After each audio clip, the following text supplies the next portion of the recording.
नमस्कार दोस्तों। एक नई लर्निंग के साथ हाजिर हूँ और आज की स्टॉक लर्निंग में हम लोग जानेंगे ऐसी कंपनी को जो कंपनी कहती है जो खास करके आईटी से रिलेटेड कामकाज है। डेटा साइंस पे काफ़ी कामकाज देखने को मिला है। Transforming business in the leading startup के लिए अच्छा खासा कहते हैं इनोवेशन का कामकाज करती है। कहती है इन द चाहे डेटा साइंस को हो, डिजाइनिंग को हो, इसमें एक टेक्नोलॉजी फील्ड के लेकर को अच्छा खासा कामकाज करती है। जहाँ कंपनी के पास यदि हम बिजनेस और ब्रांड की देखें तो stainless steels, flexibles, bulk packaging का सॉल्यूशंस लेकर के tech base last mile utilities services को लेकर देखा जाए, स्टील प्रोडक्ट को लेकर देखा जाए और बाकी सारे एक्सपेक्टेशन को समझा जा सकता है। जहाँ पे कंपनी कहती है कि हमारे पोर्टफोलियोज के अंदर क्या क्या है। कहते हैं हमारे पोर्टफोलियो में डेटा कोन्स, पावर बोर्ड्स, स्पूफशंस, जिप ग्रिड्स जैसे कंपनी इजीफाई, ये इनके किस में है, इसके करंट प्रोजेक्ट के अंदर, पोर्टफोलियो के अंदर आती है। और एग्जिस्टेंस की बात करती है तो उसमें कुछ ऐसा डेटा की कुछ शामिल करती है। कंपनी का नाम है एसएटी, सेट इंडस्ट्रीज कह सकते हैं इसको आमतौर की भाषा में। कंपनी के बारे में हमने देखा कि कहती है जो manufacturing, education and the leasing, financial investment, domestic trading and the import and the export of industrials को लेकर कहती है। यहाँ कुछ अलग डेटा की बात करती है और वहाँ पे कहती है डेटा साइंस और बाकी सारी चीज़ों को लेकर के कोई नहीं। कारोबार से जो भी आती है नहीं आती है उससे हम क्या करते हैं, उनकी फायदा नुकसान की तरफ चर्चा करेंगे। स्टॉक मार्केट की डिमांड और सप्लाई के बेसिस पे इसको आपस में रिकन्सिलेशन करेंगे और समझेंगे आखिर इसका जो प्राइस है वो कितना है और आने वाले समय में क्या एक्सपेक्टेशन के साथ कामकाज करती है या कुछ और आंकड़ा तो नहीं दिलाती है। समझने की प्रयास करें तो उसके पहले एक नज़र डालते हैं इसकी फंडामेंटल बुक्स के ऊपर। तो बुक वैल्यू कहता है 57 का, इंट्रिंसिक वैल्यू कहता है 137 का। अर्थात ये जो करंट प्राइस है वो near about the book value से, कहाँ से, इंट्रिंसिक वैल्यू से थोड़ा सा हायर साइड गया है, जबकि हायर टू हायर कंपनी 152 को टच करके थोड़ा सा प्रॉफिट बुकिंग का सिलसिला चल रहा है। सवाल आता है कि इस सेक्टर में, जो इस इंडस्ट्रियल सेक्टर में जो बाकी कंपनियां हैं उनके दुकानों पे यदि 28 लोगों की भीड़ कहती है अर्निंग पर शेयर के अकॉर्डिंग, तो यहाँ पे भीड़ केवल 8 गुने की कहती है। और इसके अकॉर्डिंग कह सकते हैं कि करीब करीब कितना परसेंट की, करीब करीब 20 का गैप अप बनती है। और इसको फुलफिल करने के लिए ये अंडर वैल्यूड की कैटेगरी में आता है। और यहाँ से यदि उछाल 100% भी करती है तो करीब करीब 300 रुपये तक जा सकती है। क्या लगता है, पॉसिबल 300 से लेकर के 500 की रेंज में आने वाले समय में स्टॉक की रेंज जा सकती है, या ऐसा तो नहीं कि मार्केट गिर करके फिर 100 रुपये से बॉटम पे आ जाए। इन्हीं सभी एस्पेक्ट को लेकर के समझने की प्रयास करेंगे, जहां प्रमोटर्स होल्डिंग करीब 51% के आसपास, आरओसी और आरओई 12% से लेकर 14% रिस्पेक्टिवली बात करती है। कर्ज मुक्ति की तरफ देखने को मिलती है और कर्ज मुक्ति के बाद दूसरी पड़ाव की देखें तो वो कहती है करंट रेशियो का माप काफ़ी ज़्यादा है 4.50 का। और ये काफ़ी ज़्यादा कहती है क्यों, इसके पीछे कुछ कारणों को समझेंगे, जहाँ पे हमने कहा कि रिस्क टू रिकन्सिलेशन को समझेंगे, रिस्क टू रिवार्ड को समझेंगे और रिस्क टू रिटर्न की समझेंगे। अर्थात रिस्क तो हर जगह फंसा हुआ है, क्योंकि इसके मार्केट में क्या है, ट्रेडिंग होती है स्टॉक को लेकर के, तो वहाँ से रिस्क चलता है। तो रिकन्सिलेशन चाहिए तो डेटा बेसिस को लेकर के, जो कंपनी डेटा साइंस की बात करती है उसी के डेटा साइंस के आज हम थोड़ा सा खोल खोल करने की प्रयास करते हैं, उनका डेटाबेस क्या क्या है। दोस्तों देखा जाए तो कंपनी का जो क्वार्टरली रिजल्ट रहा है उसमें कई बार तो बड़ी लंबी से उछलता हुआ नज़र आता है और कई बार इसमें गिरावट भी दर्ज करती है comparison with the quarterly data. Annually data की बात किया जाए तो कह सकते हैं कंपनी ने एनुअली डेटा में एक अच्छे ऊंचाइयों पे अपनी जगह बनाई है। और ये देखा गया करीब EBITDA के अंदर करीब 472-77% तक के आसपास उछलती हुई नज़र आ रही है। कुछ एस्पेक्ट की बात किया जा रहा। अब एसी को वैल्यू में देखें तो वैल्यू के बेसिस में देखा जा सकता है करीब 63 करोड़ से चलते हुए 123 करोड़ तक पहुंचा, मतलब इसका डबल हो गया 3 साल में, डबल के आसपास पहुंचा। और ये 8 करोड़ के बदला आजकल 18 करोड़ के आसपास आंकड़ा आता है। जबकि कंपनी में एक चीज़ को देखिए, कई बार कुछ सेंटिमेंट को समझने की प्रयास करते हैं। अब यहाँ पे कंपनी टोटल सेल करती है 137 करोड़ का, लेकिन प्रॉफिट बुक करती है 157 का। पर अजीब बात नहीं लग रही है दोस्तों? देखा जाए इनके में अदर सोर्स ऑफ इनकम कितनी आ रही है, 187 करोड़ का। आखिर इनके पास अदर सोर्स बिजनेस है क्या जहां से इतनी इनकी मेन बिजनेस से ज्यादा आती है? अर्थात इनके पास कुछ होल्डिंग की पोजीशन तो नहीं है? जहां पे साल दर साल की बात करें तो ये कह सकते हैं कि इस करोड़ वाला करीब करीब 500 करोड़ को टच करके आगे निकलने की फिराक में है, और वो करीब करीब प्रॉफिट भी 274 करोड़ तक की माप कराती है। उसके पीछे क्या कारण था पता है? 187 करोड़ का तो वो था।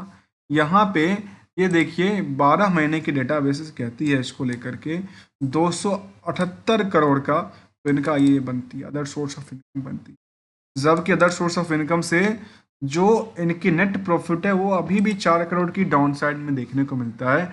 इसीलिए इसको क्या ऑपरेटिंग प्रॉफिट मार्जिन से कंपेयर करें, क्या नेट प्रॉफिट मार्जिन से कंपेयर करें। इसके अलावा कि दोस्तों बात किया जाए कंपनी में तो कुछ और एस्पेक्ट को चर्चा करते हैं जिसमें रिस्क फैक्टर बड़ा मायने रखता है, और रिस्क के बारे में कहते हैं 108 दिन के लिए जो कि टाइम टू टाइम इम्प्रूवमेंट होना चाहिए था, वो टाइम इनका इंक्रीज होती नजर आती है जो कि इनके डिमेरिट की संकेत देता।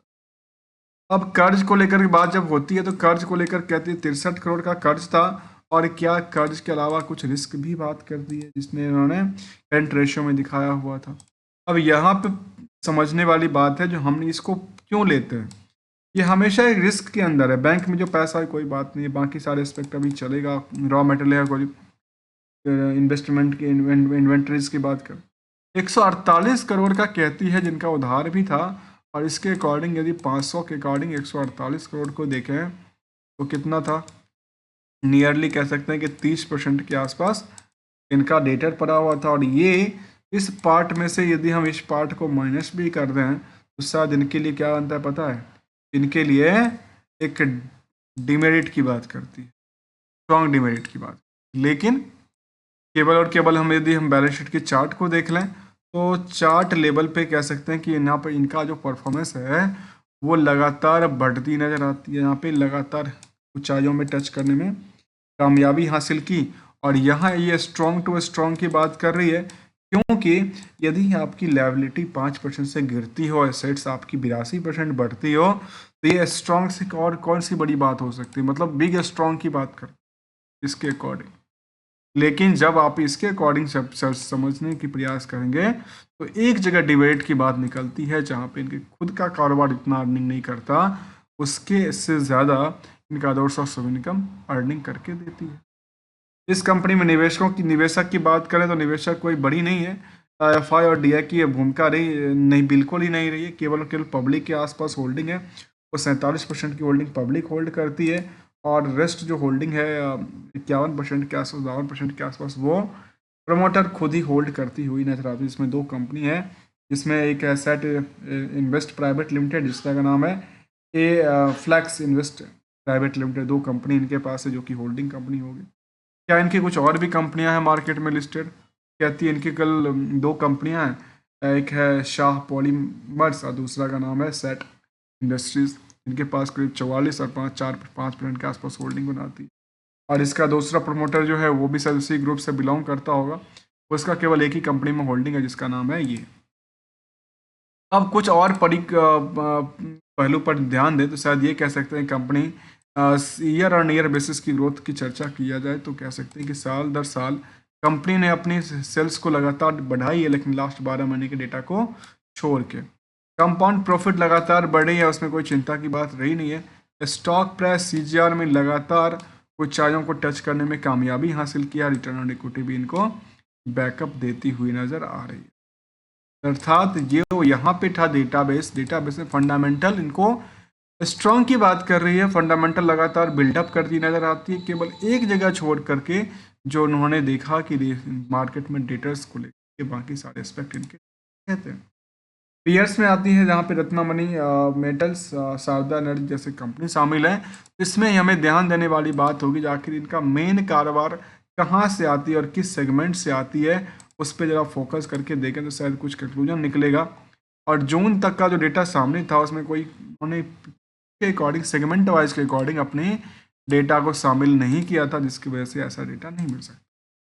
लेकिन यदि हम पीपीटी इनकी कंपनी का देखा जाए, जो कंपनी कहती है अपनी फर्स्ट क्वार्टर का रिजल्ट अपडेट किया था उसमें वाई तो ऐसा ग्रोथ की बात नहीं करते, स्केलिंग न्यू हॉरिजॉन की बात करती है, जहाँ पे कहती है कि हमारे पास रिवेन्यू मॉडल ये लगातार हम बढ़ती नजर आती है। पिछले 5 साल के CAGR की बात करती है 28% के आसपास से लेकर के प्रॉफिट मार्जिन में करीब प्रॉफिट आफ्टर टैक्स में 77% तक की ऊंचाइयों को टच करने में कामयाबी हासिल किया है। हाईलाइट है की हाईलाइट्स की बात किया, जहाँ पे कहती है कि 159 स्टार्टअप इन्वेस्टमेंट की बात किया है, 1500 से ज़्यादा वर्क फोर्स की बात करते हैं, और जो कंट्रीज़ की बात करते हैं, फुटप्रिंट 100 से ज़्यादा कंट्री इनका पे कंपनी का कामकाज रहा। डायनामिक एंड डाइवर्सिफाइड इनक्यूबेटर्स को लेकर उन्होंने कहा, और उन्होंने अपनी प्रेजेंटेशन अलग अलग तरीके से दिया, जहाँ पे कंपनी QRQ और YOY का डेटा सामने रखता है। ये हमें खास करके एक निवेशक के लिए काफ़ी अच्छा होता है। पता है इससे क्या पूजा निकलता है? इससे ये पता चलता है कि अच्छा कंपनी कहाँ कारोबार करती है, और उसका YOY का ग्रोथ लेवल ये कहती है, और QRQ का ग्रोथ लेवल ये कहती है। तो QRQ का ग्रोथ लेवल है, लेकिन YOY का डिक्लाइन करती है। तो ऐसे सिचुएशन में कुछ चीज़ें अच्छी भी लगती है, कुछ मेरिट भी लगती है, कुछ डिमेरिट की बात भी करती है। और ये इन्होंने अपने डेटा सामने रखा, जहाँ पे कंपनी ने अपनी हर एस्पेक्ट को लेकर के दिखाया कि हमारे पास QRQ का सिचुएशन ये रहा, YOY का सिचुएशन ये रहा, और उन्होंने ये कहा कि हमारे पास ये लगातार एक तरह से बिल्डअप हम कर रहे हैं, जहाँ पे इनोवेटिंग पैकेजिंग साह पॉलीमर जो है उनका भी इन्होंने यहीं पे डेटा शामिल किया है।